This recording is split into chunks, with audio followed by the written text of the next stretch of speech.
வணக்கம்.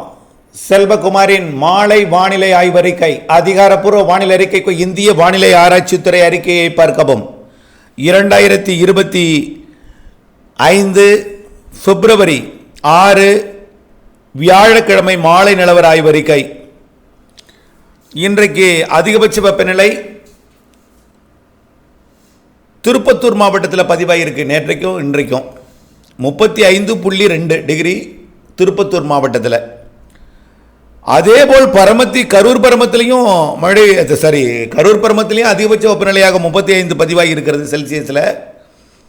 கரூர் பரமத்தில் குறைந்தபட்ச வெப்பநிலையும் அங்கே தான் பதிவாகிருக்கு 15.5. அதிகபட்ச வெப்பநிலைக்கும் குறைந்தபட்ச வெப்பநிலைக்கும் 20 டிகிரி செல்சியஸ் வேறுபாடு. வானிலை அமைப்பை பொறுத்த வரைக்கும் காற்று சுழற்சி இல்லை. நிலநடுக்கோட்டுக்கு தெற்கே இருக்கக்கூடிய 2 வேறு புயல்கள் வடதுருவ குளிர்காற்றை தமிழ்நாடு ஊடாக இருக்கிற காரணத்தினாலே பனிப்பொழிவும் உயரழுத்தம் வந்து நீடிக்கிற காரணத்தினால மேக உருவாக்கத்தை தடுத்து வெயிலை அதிகரித்து கொடுக்கிறது.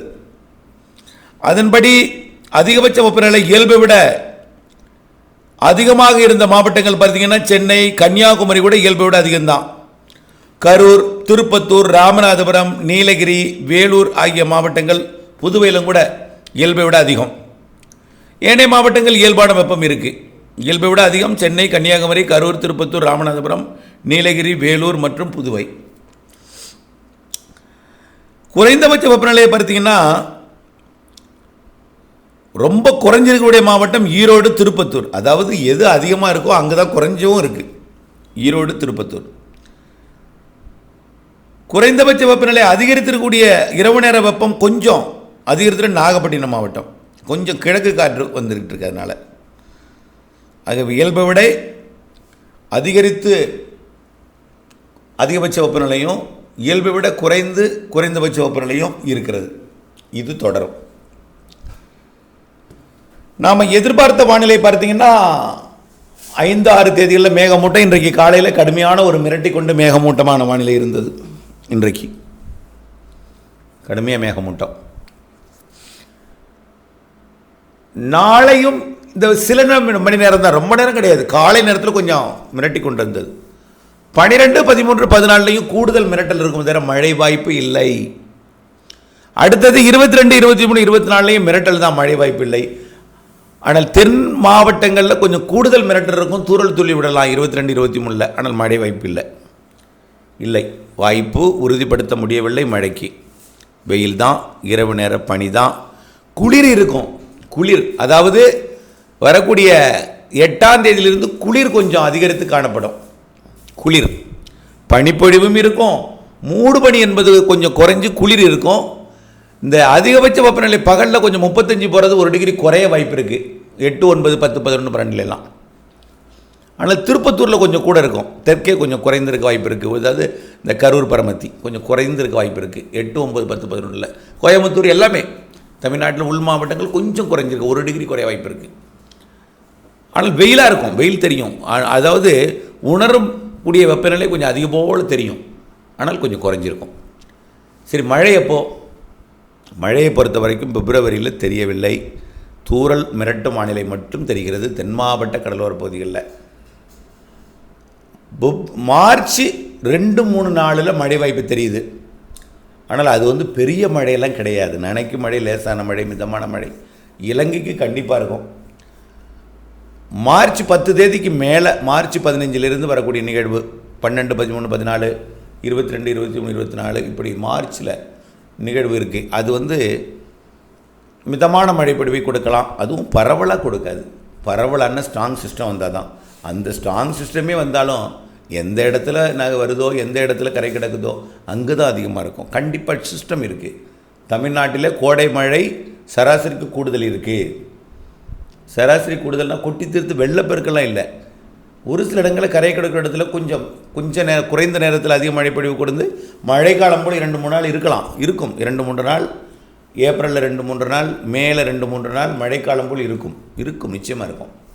ஆனால் பிற நாள்லாம் வெயில் காலமாக இருக்கும். வெயில்னால் அனலாக இருந்தாலும் சராசரியை பார்க்கும் பொழுது சராசரிக்கு குறைவான வெயிலும் சராசரிக்கு அதிகமான மழையும் இருக்கும். அதில் நான் திரும்ப திரும்ப அதான் சொல்கிறேன். ஆனால் நீங்கள் மழையை நம்பி எந்தவித விவசாயம் செய்ய முடியாது. ஏன்னா குறைந்த நேரத்தில் அதிக மழை பெய்யும், குறிப்பிட்ட இடத்துல கொட்டும், அதிகமாக ஒதுக்கி ஒதுக்கி பெய்யும். நாம் நினைக்கிற நேரத்தில் அது பெய்யாது. ஆனால் மழை பொழிவு இருக்கும்.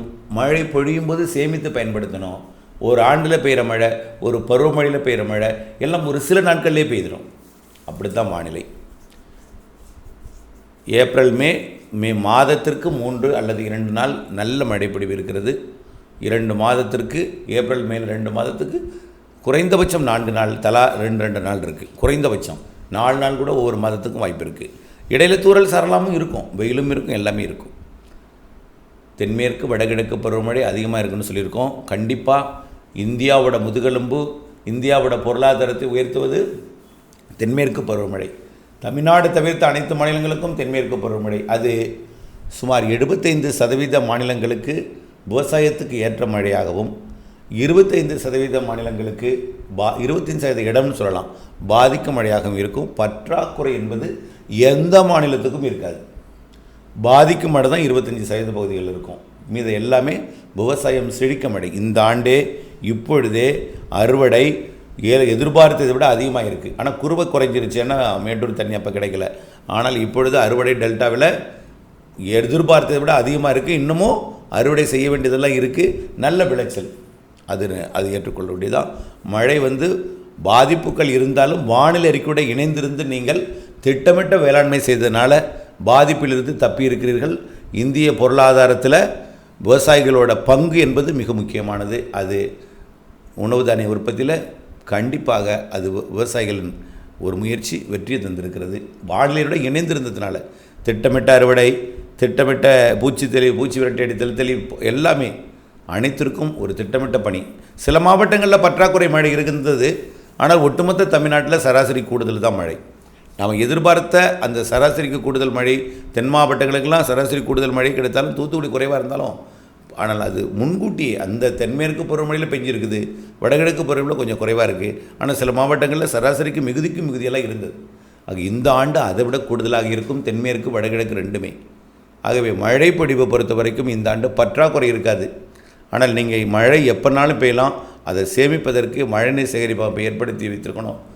10% இடத்துல மழைநீர் சேகரிப்பு அமைங்க, அது உங்களுக்கு கை கொடுக்கும் என்பதை நீங்கள் நினைவுபடுத்துங்கள். மழைநீரை சேகரித்து தேவைக்கு ஏற்ப பயன்படுத்தலாம். சொட்டு நீர் போன்றவற்றை எல்லாமே கூடுதலாக கூட பயன்படுத்தலாம். மழைநீர், அதாவது கைவசம் நீர் இருந்தால் கவலை இல்லாமல் விவசாயம் செய்யலாம். ஆகவே தான் அப்போ அறுவடைக்கு எந்த இடையூறும் இல்லை. பிப்ரவரி மார்ச்சில் மழை இருக்கிறது. ஆனால் இதுவே இறுதி அறிக்கைன்னு போயிடக்கூடாது. அவ்வப்பொழுது அப்டேட்ஸோடு இணைந்து அறுவடை விவசாயிகள் கண்டிப்பாக இணைந்திருந்து அறுவடைக்கு நாள் குறித்து கொள்ளுங்கள். இணைந்திருங்கள். நன்றி.